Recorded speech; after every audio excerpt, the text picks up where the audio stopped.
Ok, continuando então a falar aqui da ecofisiologia da cultura do sorgo. Agora nós vamos falar algumas particularidades sobre o sorgo.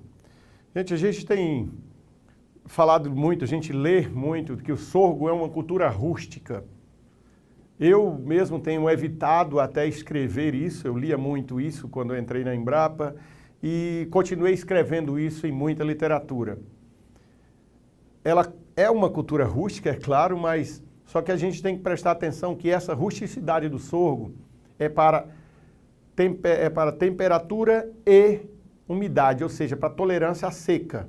E muitos produtores interpretam isso com rusticidade para recuperação de pastagem, colocar pouco adubo, então temos que prestar atenção nisso. Então a rusticidade é para tolerância à seca e não para a questão de insumos. Então, eu tenho evitado então até usar esses termos, mas costumo fazer assim para falar para vocês terem atenção um pouco nisso. O sorgo, gente, ele é originário da África, portanto, ele é uma cultura de locais quentes. O sorgo gosta de temperatura quente. Então, a gente fala aí numa faixa aí de 16 a 38, ou seja, 25, 30 graus seria o ideal para uma cultura do sorgo, tá? Então, se a gente aumenta aí, passar de 38 graus de temperatura, já não é nem só o sorgo. Todas as outras culturas sentem, porque é uma temperatura muito alta, então tem muito problema na parte fisiológica, ou seja, na transpiração, em toda essa questão, né, de temperatura alta. E algo interessante é que abaixo de 16 o sorgo já tem problema. O sorgo tem essa parte de sensibilidade, principalmente em temperaturas noturnas. O que o sorgo mais tem problema com essas temperaturas baixas? O crescimento do sorgo em si, o crescimento em si do sorgo até os 40 dias, ele já é uma planta lenta e com baixas temperaturas, e aí que ele atrasa muito o ciclo. O sorgo, nós temos visto o sorgo agora em áreas novas de plantio, principalmente no Paraná e no Mato Grosso do Sul, onde essas temperaturas são baixas. Nós temos exemplos também em algumas regiões altas de Minas, né? Mas essa suscetibilidade aqui à doença, é uma doença, ela não é uma doença nova. O ergot já foi um problema, né, no Triângulo, já foi um problema no Goiás, mas os materiais conseguimos materiais tolerantes ao ergot e conseguimos manejar essa doença. Mas agora a temperatura caiu muito nessas regiões, se eu vou comparar o Paraná, quando você compara o Triângulo Mineiro com o Paraná, a temperatura é muito mais baixa, ou seja, esses materiais tolerantes de lá eles já não servem tão bem para essa região muito fria. Então nós estamos tendo problema com ergot, aonde vai ser preciso pulverizar. E nós temos fungicida para isso. Uma questão que vocês precisam prestar atenção também é que a temperatura baixa aumenta o perfil, aumenta o número de perfil que não é desejável no sorgo. Porque vai ter competição e não vem, os perfilhos não têm a maturidade, eles não amadurecem no mesmo tempo da planta principal. Algo que precisa prestar muita atenção, gente. Isso aqui influencia a data de plantio. O sorgo, temperatura abaixo de 12, ele pode ter problema de polinização, pode ter problema de esterilização. Já vi isso acontecer em Minas Gerais, em regiões, em áreas de 1.200 metros de altura. Então, essas regiões novas que eu acabei de falar, precisam prestar atenção nisso. Isso daqui vai limitar a sua época de plantio. Então, se pensar que vai vir um frio lá em meados de junho, você vai ter que voltar para trás aí pelo menos 60 dias e pensar, você não pode plantar, né, depois disso, porque você pode ter problema também de polinização, tá? Quando a gente compara o consumo de água do sorgo para o milho, o sorgo precisa de bem menos água por quilograma de matéria seca para produzir. Então, entre as culturas, o sorgo a gente considera uma planta muito eficiente, tem uma eficiência hídrica muito alta. O sorgo requer em torno de 25 milímetros na questão aí logo após o plantio, 250 no crescimento e 25 a 50 milímetros depois do florescimento na fase de maturação, tá? Continuando algumas particularidades, vocês precisam prestar atenção isso daqui no campo. Isso aqui é uma planta de sorgo boa de pólen. Isso influencia bastante o rendimento. Se vocês verem plantas com essa parte branquinha aqui, isso aqui é a parte feminina que saiu para fora da flor, né? A parte do estigma, parece um cotonetezinho. Então isso não é para aparecer num campo comercial. Então prestem atenção para vocês não ocorrer. Se de repente vocês tiverem uma lavoura em local frio e isso acontecer, isso é porque o frio causou problema no pólen, então não vai ter uma boa polinização. Quando a gente fala por que o sorgo é mais tolerante à seca, gente? Por causa do seu sistema radicular. Ele tem um sistema radicular profundo. Em vários exemplos já vimos ir abrir trincheiras e encontrar raízes de sorgo a 2 metros de profundidade, né? Outra questão que eu falei até numa outra aula, essa cera que existe no caule, então ela ajuda também o sorgo a perder menos água numa condição de estresse. E outra é o número e o tamanho dos estômatos. O sorgo ele chega a ter mais do dobro de estômatos do que o milho, então esse dá a ele uma eficiência maior, né? Uma eficiência maior na hora de perder, se está numa condição de estresse, ele consegue fechar e abrir os estômatos com maior eficiência. Existem alguns trabalhos nos Estados Unidos, gente, esses trabalhos não são feitos no Brasil, que mostram o seguinte, que se você achar que vai chover até 400 milímetros, já compensa você plantar o sorgo em comparação ao milho. Então, ratificando. Se você tiver uma condição ótima de umidade, o milho sempre vai produzir mais que o sorgo, gente. Agora, se você sentir que vai chover menos de 400 milímetros, que é muito normal na nossa safrinha, o sorgo já compete com o milho.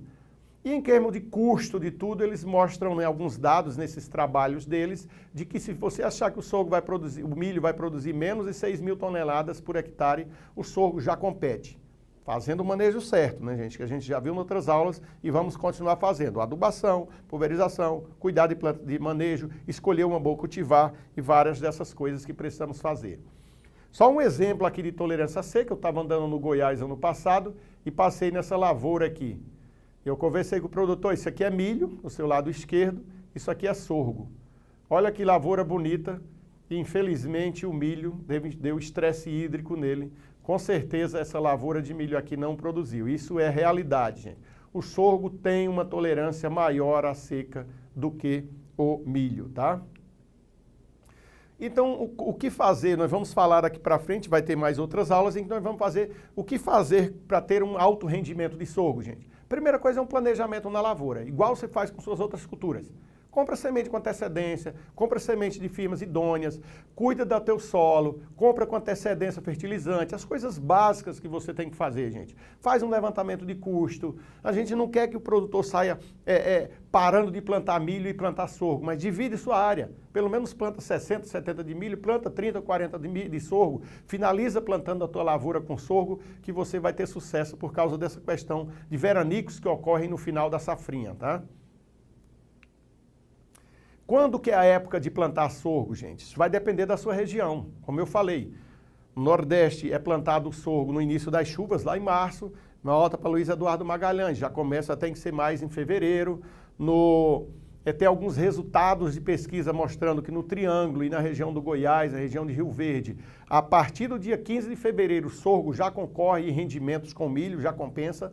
Então é a época de plantar. Não pode avançar, gente, não pode avançar de 20 de março, abril, não é mais data para se plantar sorgo. Nessas regiões novas do Paraná, é o que eu falei no slide anterior. Presta atenção quando vai ter frio lá na frente.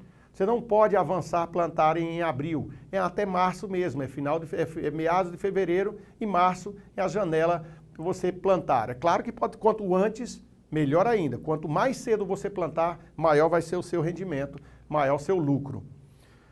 Falei em outro slide sobre a profundidade de semeadura, 3 centímetros, né? No máximo 5 se for em solo arenoso. Cuidado com o disco, gente. O disco de sorgo, existe disco específico para sorgo.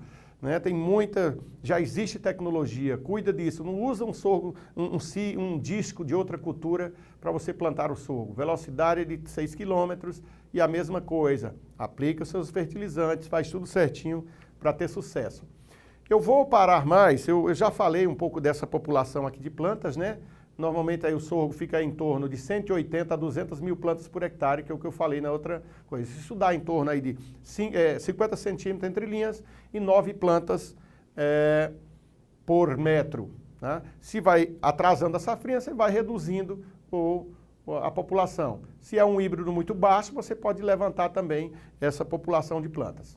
O que eu quero falar para vocês mais, o mais importante nessa aula, é sobre essa questão de alelopatia. Nós recebemos muitas dúvidas e produtores falando, mas o sorgo causa problema na soja. Soja plantada após sorgo, o sorgo libera uma substância, tem problema na soja. Realmente o sorgo tem uma substância chamada sorgoleone, né, que ela libera e pode ter algum problema com algumas plantas daninhas. Né? O que é uma alelopatia? Né? É um aleloquímico liberado por uma planta, que é a outra que pode inibir o crescimento da outra. Mas o que existe na literatura? Já vários trabalhos mostrando, gente. Esse aqui é um dos trabalhos mostrando. O que esse trabalho mostrou aqui? Ele dessecou o sorgo aos 0, 20, 40, 60 e 80 dias e depois plantou soja. Deu aí uma média aí de 9 toneladas de palha, né, de matéria seca por hectare. E ele viu, né, ele viu que o sorgo, na verdade, ele não causou problema. Ele chegou a essa conclusão aqui, ó. Ele afetou no começo o desenvolvimento, mas não afetou a produtividade. Ele fez essa recomendação de que a soja só pode ser plantada 40 dias após o sorgo, que a gente não concorda, vamos mostrar outros trabalhos. Né? A nossa conclusão é que após 14 dias não tem mais problemas na soja. Né? Então, eu coloquei esse trabalho só para a gente discutir mais. Esse aqui é um outro trabalho, né, feito por Garcia, em que ele fez essa mesma situação aqui. Ele plantou a soja dessecada após 0, 3, 6 e 9 dias de dessecação do sorgo. E o que ele observou que passou com 9 dias de dessecado o sorgo, você já pode plantar a soja. O que a pesquisa tem mostrado, gente? Essa sorgoleone matou a planta de sorgo. Quando você mata a planta de sorgo, ela simplesmente degrada. Ou seja, quando que você pode plantar soja após sorgo? É só você dar o tempo do herbicida reagir e matar a raiz. Então, nós falamos aqui em 9 dias, e vai ter um outro trabalho aqui da frente mostrando que 14 dias é o suficiente. Então, vamos ficar aí nesse 14 dias, porque o produtor tem tempo. Safrinha, o produtor tem muito tempo para dessecar, porque né, as primeiras chuvas ele tem que esperar dar uma determinada quantidade de chuva para ele plantar a soja. Então, ele tem tempo para fazer isso. Aqui é um outro trabalho realizado lá em Viçosa, em que foi feito isso aqui. Dessecou-se a soja com 35, 28, o sorgo, né? Dessecou com 35, 28, 21, 14, 7 dias. Ou seja, dessecou e plantou 35 dias depois, até que veio que ele dessecou e plantou com 7 dias. Quando a gente observa aqui a diferença de descer com 7 dias e 14 dias, tá vendo? Bzinho e Bzinho já nem dá mais diferença. Aqui já, diferença aqui, ó, do Azinho, 14 para 21, ou seja, 14 dias já é o suficiente. Você dessecou o sorgo, com 14 dias você não terá problema na sua soja. Muitos desses produtores que reclamam ou que têm dúvidas sobre a alelopatia é porque eles não estão adubando. Então, se você adubar a sua soja, com certeza o sorgo, né, você não terá problema ao plantar a sua soja, desde que você desseque o sorgo aí com 14 dias, tá? Olha aqui um exemplo de palhada de soja, gente. Palhada de sorgo na soja, tá? Os trabalhos mostram o seguinte, que para ter esse sistema de plantio direto da soja, precisa em torno de 12 toneladas de massa seca para funcionar bem esse sistema de plantio direto. O sorgo deixa aí em torno de 7 a 12 toneladas. Nós falamos em torno de 7 a 9 toneladas de massa que normalmente o sorgo, esses híbridos de sorgo granífero que tem no mercado deixam, tá? E essas outras toneladas vêm de quê? Você precisa mais 3. Normalmente a própria soja deixa em torno de 2,5 a 3 toneladas de massa seca, que já é o suficiente. Então, a palhada do sorgo, ela já é suficiente para você trabalhar com plantio direto. Então, existe até alguns trabalhos querendo fazer consórcio de braquiária com sorgo. Eu só recomendo se você estiver pensando, de repente, ainda em alimentar algum gado depois de tirar o sorgo, porque em quantidade de raiz, de massa, o próprio sorgo já é suficiente nisso. Aqui até um exemplo, essa última foto aqui é um exemplo de sorgo ponta negra, que é um caso um pouco diferente. É por isso que eu coloquei aqui, ó. O sorgo forrageiro, ele deixa de 12 a 15 toneladas de matéria seca. Por que eu coloquei esse ponta negra aqui? Existem alguns produtores no Mato Grosso que eles viram que o sorgo BRS ponta negra, ele é muito bom no manejo de nematóide. BRS ponta negra, gente, é uma variedade que foi lançada há muito tempo atrás para o Nordeste, para sorgo silagem. É meio que um duplo propósito. E ela foi descendo para Luiz Eduardo Magalhães, né, para Bahia, desceu para o Goiás, o pessoal testou ela e funcionou muito bem. Então, o que eles fazem? Plantam ela para fazer palhada. Eles basicamente deixam ela crescer e rolam ela. Isso é muito bom no manejo de nematóides. Tá? Mas o normal é em torno aí de 7 a 9 toneladas de massa que o sorgo deixa, que é suficiente. A palhada de sorgo, ela tem uma relação CN muito boa, né? Ou seja, isso é muito interessante. Olha aqui outros exemplos de palhada de sorgo. Isso aqui é uma rebrota de sorgo, aqui outra rebrota de sorgo lá nos experimentos. Essa foto daqui é uma área, está o início da rebrota. Essa parte da direita, nós fizemos, dessecamos o sorgo para colher e essa faixa daqui não colhemos. Então, quando você desseca o sorgo para colher, você já vai ter uma rebrota menor. Então, isso aí é o tipo de manejo que você precisa ver. Se você precisa de mais palhadas, eu recomendo que você colha seu sorgo sem fazer a dessecação dele, tá? Porque aí você tem mais opções, você tem mais palha para o seu sistema de plantio direto. Aqui aquilo que eu estava falando para vocês, a relação CN, ou seja, a relação carbono-nitrogênio. Quanto maior essa relação, melhor seria essa palhada, até um determinado limite, é claro, mas ela se mantém mais no solo para o seu sistema de plantio direto. E o sorgo possui uma relação CN excelente, gente, quando comparado a algumas outras culturas. Então, o sorgo funciona muito bem para palhada. Existem trabalhos mostrando em uma área plantada milho e plantado sorgo, depois soja. Que a área onde você plantou o sorgo, ele vai estar mais limpo de plantas daninhas e vai ter um rendimento maior na soja, porque o sistema radicular do sorgo também, ele funciona como, ele é maior, né? Então ele tem uma determinada aeração no solo, ele recicla nutrientes e acaba sendo melhor para o seu sistema de plantio direto.